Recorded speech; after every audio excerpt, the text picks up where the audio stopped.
বাংলাদেশের নিজস্ব ব্যালিস্টিক ক্ষেপণাস্ত্র কেন নেই? বিশ্বের সামরিক প্রতিযোগিতা এখন এক নতুন মাত্রায় পৌঁছেছে, যেখানে প্রতিটি রাষ্ট্র শুধু সেনা সংখ্যা অথবা যুদ্ধ বিমান নয়, বরং উচ্চ প্রযুক্তির কৌশলগত অস্ত্র অর্জনের দিকেও দৃষ্টি দিচ্ছে।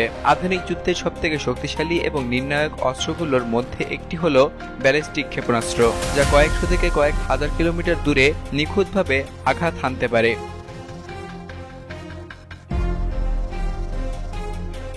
দক্ষিণ এশিয়ার প্রেক্ষাপটে ভারত এবং পাকিস্তানের মতো দেশগুলোর কাছে নিজস্ব ব্যালিস্টিক ক্ষেপণাস্ত্র রয়েছে, অথচ বাংলাদেশ একটি স্বাধীন, প্রতিরক্ষা সচেতন এবং ক্রমোন্নয়নশীল রাষ্ট্র হওয়া সত্ত্বেও এখনও এই প্রযুক্তির বাইরে রয়ে গেছে। তাহলে প্রশ্ন উঠছে, বাংলাদেশ এখনও নিজস্ব ব্যালিস্টিক ক্ষেপণাস্ত্র প্রযুক্তি অর্জন করেনি কেন?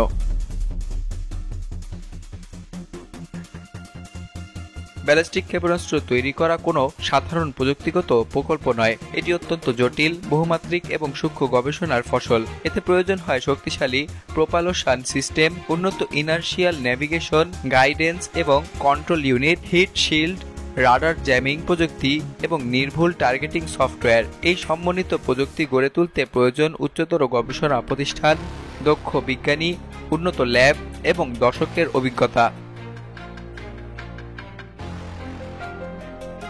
বাংলাদেশে এই মুহূর্তে সামরিক গবেষণা এবং রকেট টেকনোলজিতে কিছু অগ্রগতি থাকলেও তা এখনও ক্ষেপণাস্ত্র প্রকৌশলীর স্তরে পৌঁছায়নি।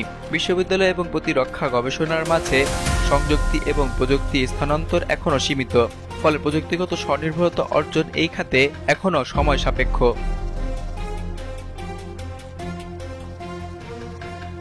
একটি স্বয়ংসম্পূর্ণ ব্যালিস্টিক ক্ষেপণাস্ত্র প্রকল্পের জন্য দরকার বিলিয়ন ডলার পরিমাণ অর্থ বিনিয়োগ, যা শুধু তৈরি নয়, পরীক্ষা, সংরক্ষণ, নিরাপত্তা এবং রক্ষণাবেক্ষণের প্রতিটি ধাপে বিরাট খরচ সাপেক্ষ।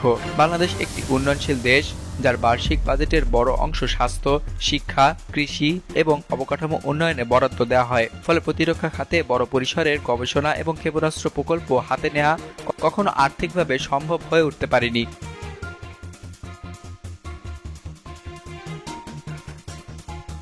অন্যদিকে ব্যয়বহুল এই অস্ত্র ব্যবস্থার প্রয়োজনীয়তা কতটা জরুরি তা নিয়েও নীতি নির্ধারকদের মাঝে বাস্তববাদী মূল্যায়ন রয়েছে।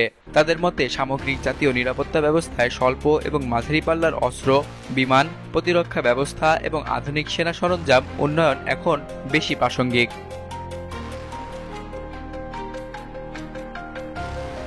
বিশ্বের ক্ষেপণাস্ত্র প্রযুক্তি রপ্তানি এবং উন্নয়নের উপর একাধিক আন্তর্জাতিক চুক্তি এবং রেজিম কার্যকর রয়েছে। এর মধ্যে সবথেকে গুরুত্বপূর্ণ হল missile technology control regime MTCR, যা 300 কিলোমিটারের বেশি রেঞ্জ এবং 500 কেজির বেশি ওয়ারহেড বহনে সক্ষম ক্ষেপণাস্ত্র উন্নয়নে নিষেধাজ্ঞা আরোপ করে।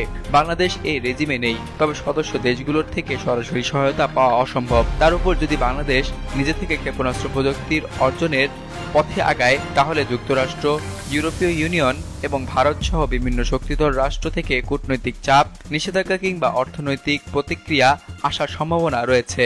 ফলে কৌশলগত দিক বিবেচনায় এটি একটি স্পর্শকাতর বিষয়।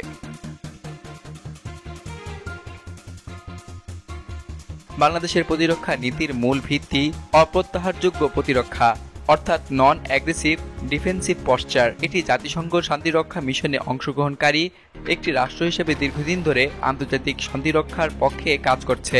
বাংলাদেশ কখনোই আক্রমণাত্মক সামরিক কৌশল অথবা অস্ত্র প্রতিযোগিতায় বিশ্বাস করেনি। তাছাড়া বাংলাদেশের চারপাশের যেসব সামরিক হুমকি রয়েছে, সেগুলোর বেশিরভাগই সীমান্ত এবং ভূখণ্ড ভিত্তিক, যা ব্যালিস্টিক ক্ষেপণাস্ত্রের পরিবর্তে সামরিক গোয়েন্দা, সীমান্ত নিয়ন্ত্রণ এবং মেরিটাইম সক্ষমতা দিয়ে প্রতিহত করা সম্ভব।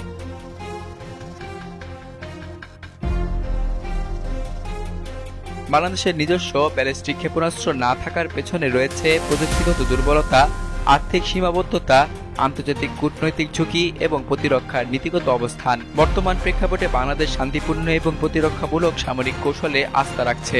তবে সময়ের পরিবর্তনের সঙ্গে সঙ্গে যদি নিরাপত্তা হুমকি বেড়ে যায় অথবা অস্ত্র প্রতিযোগিতার নতুন বাস্তবতা তৈরি হয়, তবে দেশকে হয়তো এই প্রযুক্তির দিকে অগ্রসর হওয়ার জন্য প্রস্তুতি নিতে হতে পারে।